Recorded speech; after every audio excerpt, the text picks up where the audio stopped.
Hello friend, आज हम आपको पितृपक्ष में सुनी जाने वाली पितरों की प्रसन्नता के लिए कथा सुनाने जा रहे हैं। तो चलिए शुरू करते हैं। हिंदू धर्म में पितृपक्ष की अवधि को बहुत ही महत्वपूर्ण माना गया है। इस अवधि में पितरों के निमित्त श्राद्ध, तर्पण और पिंडदान आदि करने का विधान माना जाता है कि इससे उन्हें तृप्ति मिलती है और वे हमें सुख समृद्धि का आशीर्वाद देते हैं। यह पर्व भाद्रमाह की पूर्णिमा से अश्विनी अमावस्या तक चलता है। पितृपक्ष में तर्पण पिंडदान से पितर अत्यंत प्रसन्न होते हैं। पितृपक्ष लगभग 15 दिन की अवधि का होता है, जिसमें लोग अपने पूर्वजों को भोजन व तर्पण आदि कर उन्हें श्रद्धांजलि देते हैं। माना जाता है कि इस समय पितृलोक से धरती पर आते हैं। देखा जाए तो यह पितरों की कृपा प्राप्ति के लिए एक उत्तम समय माना गया है। वहीं अगर कोई व्यक्ति पितृदोष से परेशान है तो पितृपक्ष में वह इनसे छुटकारा पाने के लिए कुछ उपाय भी कर सकता है, जो विशेषकर लाभकारी साबित होते हैं। पितृपक्ष की शुरुआत भाद्र पूर्णिमा से होती है और यह अश्विनी माह की अमावस्या तक चलता है। इस बार पितृपक्ष 7 सितंबर भादों की पूर्णिमा से शुरू हो रहा है और 21 तारीख अमावस्या को संपन्न होगा। इस दौरान लोग अपने पितरों के निमित्त अश्विनी कृष्ण पक्ष में तर्पण कर श्राद्ध कर्म आदि करते हैं। इन्हें श्राद्धों के नाम से भी जाना जाता है। श्राद्ध पक्ष में सनातन धर्मी अपने पितरों को याद करते हैं और उनकी आत्मा की शांति के लिए सभी वैदिक अनुष्ठान करते हैं, लेकिन बहुत कम लोग जानते हैं कि 16 दिन के पितृपक्ष दान वीर कर्ण की एक भूल के कारण मनाया जाता है और कर्ण के कारण ही पितृपक्ष मनाने की परंपरा शुरू हुई। आइए जानते हैं इसकी कथा। पुराणों के मुताबिक पितृपक्ष में दान पुण्य का विशेष विधान है और इसका फल जीवात्मा को स्वर्ग लोक में प्राप्त होता है। महाभारत के अनुसार सबसे पहले महातपस्वी अत्रि ने महर्षि निमि को श्राद्ध के बारे में उपदेश दिया था। इसके बाद महर्षि निमि ने श्राद्ध करना शुरू कर दिया। महर्षि को देखकर अन्य ऋषियों मुनियों ने पितरों को अन्न देने लगे। लगातार श्राद्ध का भोजन करते करते देवता और पितर पूर्ण हो गए। पुराणों में भी पितृपक्ष को बहुत अधिक महत्व दिया गया है। कई सारी पौराणिक और लोक कथाओं में भी इसका वर्णन है, लेकिन बहुत कम लोगों को ये पता है कि महाभारत में श्राद्ध क्यों किया गया था। बता दें कि पितृपक्ष में श्राद्ध की शुरुआत महाभारत काल से चली आ रही है। श्राद्ध कर्म की जानकारी भीष्म पितामह ने युधिष्ठिर को दी थी। इसके पीछे की पूरी कहानी यह है कि हिंदू धर्म में पितर को 84 लाख योनि में से एक माना गया है। मान्यता है कि विभिन्न लोकों में रहने वाले ये दिव्य आत्माएं संतुष्ट होने पर व्यक्ति पर अपना आशीर्वाद बरसाती हैं, जिससे मनुष्य को धन, यश, कीर्ति आदि प्राप्त होती है और कुल की वृद्धि होती है। इस तरह से देखें तो पितृपक्ष के दौरान किया जाने वाला श्राद्ध पूर्वजों के नाम से किया जाता है। श्राद्ध पक्ष के दौरान किया जाने वाला श्राद्ध पूर्वजों के लिए प्रति अपनी श्रद्धा और कृतज्ञता को व्यक्त करने का माध्यम है, जिससे वे प्रसन्न होकर पितृ सुख समृद्धि प्रदान करते हैं। मान्यता है कि जब मृत्यु के बाद सूर्य पुत्र कर्ण की आत्मा स्वर्ग पहुंची तो उन्हें वहां पर खाने के लिए भोजन की बजाय ढेर सारा स्वर्ण दिया गया। तब उन्होंने इंद्र देवता से इसका कारण पूछा। इंद्रदेव ने कर्ण को बताया कि पृथ्वी पर रहते हुए उन्होंने कभी भी अपने पितरों के निमित्त भोजन, दान, तर्पण आदि नहीं किया। तब कर्ण ने जवाब दिया कि उन्हें ये सब कुछ भी ज्ञात नहीं था, इसलिए अनजाने में उनसे यह भूल हो गई। दानवीर कर्ण अपनी दानवीरता के लिए जाने जाते थे और जीवन भर उन्होंने गरीबों और जरूरतमंदों को धन और स्वर्ण दान किया था। अपने द्वार पर आने वाले किसी भी व्यक्ति को उन्होंने बिना धन दिए लौटने नहीं दिया। लेकिन कर्ण ने अपने जीवन काल में अन्न दान कभी नहीं किया। अंतिम समय में जब कर्ण ने मृत्यु लोक छोड़ा और स्वर्ग पहुंचे तो उन्हें खूब सोना दिया गया और खाने के लिए कुछ भी नहीं दिया गया। कर्ण ने जब भगवान इंद्र से इसका कारण पूछा तो देवराज इंद्र ने बताया कि उन्होंने जीवन भर सोना ही दान किया था और पितरों की आत्मा की शांति के लिए कभी भी अन्न दान नहीं किया, इसलिए उन्हें अन्न नहीं दिया गया। तब कर्ण ने इस बात को लेकर अनभिज्ञता जाहिर करते हुए कहा कि मुझे अन्नदान के महत्व की जानकारी नहीं थी। कर्ण को जब अपनी गलती का एहसास हुआ तो उन्हें अपनी गलती सुधारने के लिए एक बार 16 दिन के लिए धरती पर भेजा गया। इन 16 दिनों में कर्ण ने अपने पूर्वजों को याद करते हुए तर्पण किया। तभी से ये परंपरा चली आ रही है और इस दौरान लोग अपने मृत पूर्वजों को याद कर भोजन का आयोजन करते हैं। साथ ही इस बात का भी ध्यान रखना चाहिए कि पितृपक्ष के दौरान यदि कोई भिक्षा मांगने आए तो उन्हें कभी खाली हाथ नहीं जाने देना चाहिए। पितृ कभी भी अपनी संतान संतानों को परेशान नहीं करना चाहते। वे बहुत दयालु होते हैं, लेकिन संतानों की उपेक्षा से दुखी हो जाते हैं, क्योंकि संतान के द्वारा श्राद्ध कर्म और पिंडदान आदि करने पर उन्हें तृप्ति नहीं मिलती और वे अपनी संतानों को धन धान्य और देते हैं। पितर यह नहीं चाहते कि उनकी संतानों ने तृप्त करने के लिए बहुत कुछ करे। वे श्रद्धा भाव से किए गए श्राद्ध को खुशी के साथ स्वीकार करते हैं। कहा है कि श्रद्धा के बिना श्राद्ध अधूरा रहता है। पितृपक्ष की पौराणिक कथा। एक बार श्री कृष्ण से पक्षीराज गरुड़ ने पूछा, हे प्रभु, पृथ्वी पर लोग अपने मृत पितरों को श्राद्ध करते हैं, उनकी रुचि का भोजन ब्राह्मणों आदि को कराते हैं, पर क्या पितृलोक से पृथ्वी पर आकर उनका श्राद्ध का भोजन स्वीकार करते हैं, और क्या कभी किसी ने उन्हें भोजन करते देखा है? भगवान श्री कृष्ण ने कहा, गरुड़, तुम्हारी शंका का निवारण करने के लिए मैं देवी सीता के साथ हुई घटना सुनाता हूँ। सीता जी ने पुष्कर तीर्थ में अपने ससुर आदि 3 पितरों को श्राद्ध में निमंत्रित ब्राह्मणों के शरीर में देखा था। वह कथा सुनो। भगवान श्री कृष्ण कहते हैं, हे गरुड़, यह तो तुम्हें ज्ञात ही होगा। श्री राम पिता दशरथ की आज्ञा के बाद वन गमन करने गए, साथ ही देवी सीता भी थी। बाद में श्री राम को यह पता लग चुका था कि उनके पिता उनके वियोग में शरीर त्याग चुके हैं। जंगल जंगल घूमते हुए सीता जी के साथ श्री राम जी ने पुष्कर तीर्थ की यात्रा की। अब यह श्राद्ध का अवसर था। ऐसे में पिता का श्राद्ध पुष्कर में हो, इससे श्रेष्ठ और क्या हो सकता था। तीर्थ में पहुंचकर उन्होंने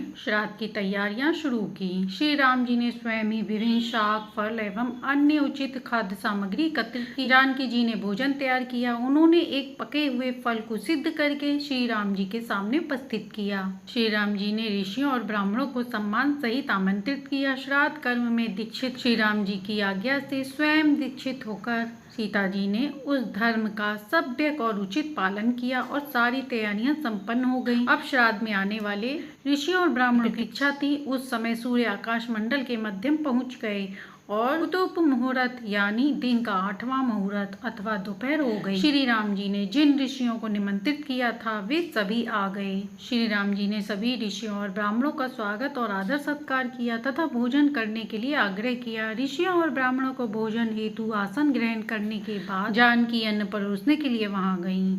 उन्होंने कुछ भोजन बड़े ही भक्ति भाव से ऋषियों के समक्ष उनके निमित्त पत्तलों पे रखा। वे ब्राह्मणों के बीच गईं, पर अचानक ही जानकी भोजन करते ब्राह्मणों और ऋषियों के बीच से निकली और तुरंत वहां से दूर चली गईं। सीता जी लताओं के मध्य छिपकर जा बैठी। यह क्रियाकलाप राम जी देख रहे। सीता जी के इस कृत्य से श्री राम को चकित हो गए। फिर उन्होंने विचार किया कि ब्राह्मणों को बिना भोजन कराए साध्वी सीता लज्जा के कारण कहीं चली गई होंगी। सीता जी एकांत में जाकर बैठी हैं। फिर राम जी ने सोचा, अचानक इस कार्य का क्या कारण होता है। अभी यह जानने का समय नहीं है। जानकी जी से इस बारे में बाद में बात की जाएगी। इन ब्राह्मणों को पहले भोजन करा लूं, फिर उनसे बात कर कारण समझूंगा। इसके बाद राम जी ने सभी ब्राह्मणों को भोजन कराया। उन ब्राह्मणों के चले जाने पर श्री राम जी ने अपनी प्रियतमा सीता जी से पूछा, ब्राह्मणों को देखकर तुम लताओं की ओट में क्यों छिप गईं? यह उचित नहीं जान पड़ता। इससे ऋषियों के भोजन में व्यवधान हो सकता था। वे कुपित भी हो सकते थे। ऐसा तुमने क्यों किया? इसका कारण जानने की इच्छा है मुझे।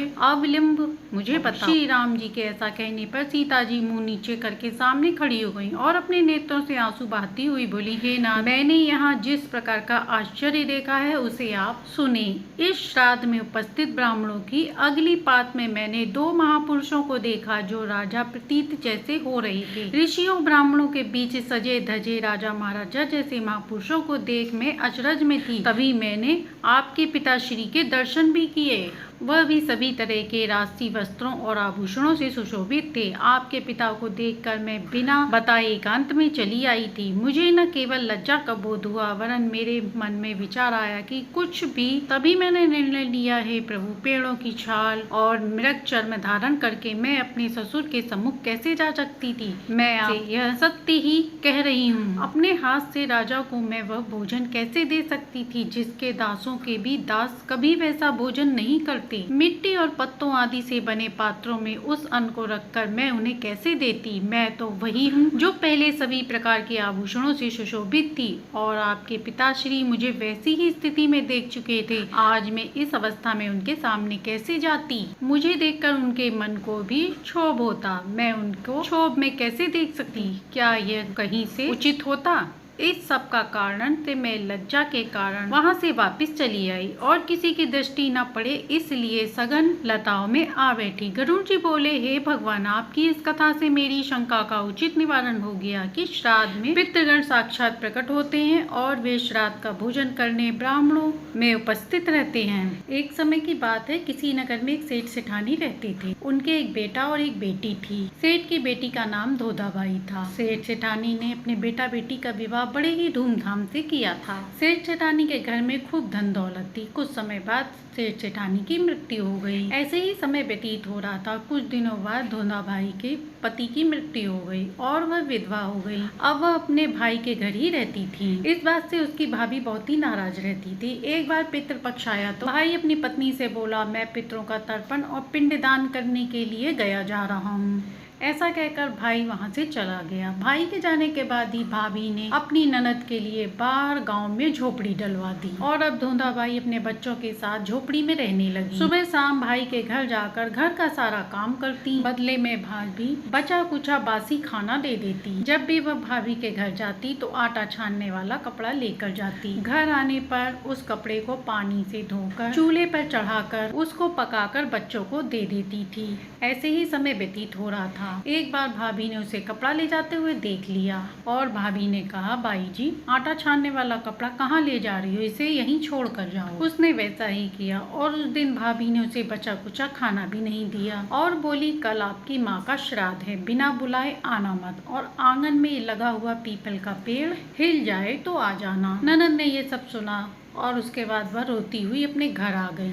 घर आने पर बच्चों ने कहा, माँ भूख लगी है। वह बच्चों से बोली, बेटा आज हम सबका उपवास है। सभी लोग भूखे सो गए। सुबह उठने पर बच्चों ने कहा कि मामी ने कहा था कि आज नानी का श्राद्ध है। बच्चों ने कहा, चलो माँ वहीं चलते हैं। तब उसकी माँ ने कहा कि मामी ने कहा था कि आंगन में लगा पीपल का पेड़ अगर अपनी जगह से हिल जाए तो तुम बताओ, कभी पेड़ भी अपनी जगह से हिलता है क्या? पत्ते हिलते हैं, टहनियाँ हिलती हैं, परंतु पेड़ कभी नहीं हिलता। उसने बच्चों को समझाया कि बिना बुलाए नहीं जाना चाहिए। शाम होने पर भाभी के बच्चे आए और बोले, बुआ, माँ ने भोजन भेजा है। भोजन के नाम पर 2 सूखी रोटियों पर चावल का टुकड़ा रखा था। यह देखकर उसे बड़ा क्रोध आया और उसने अपने बच्चों से कहा, इसे झोपड़ी के ऊपर फेंक दो। और वह उस दिन भी भूखे ही अपने बच्चों को लेकर सो गई और सारी रात गंगा माँ को याद करती रही और बोली, हे माँ गंगे, मेरे भाई की रक्षा करना। अगले दिन भाभी आई और बोली, भाई जी,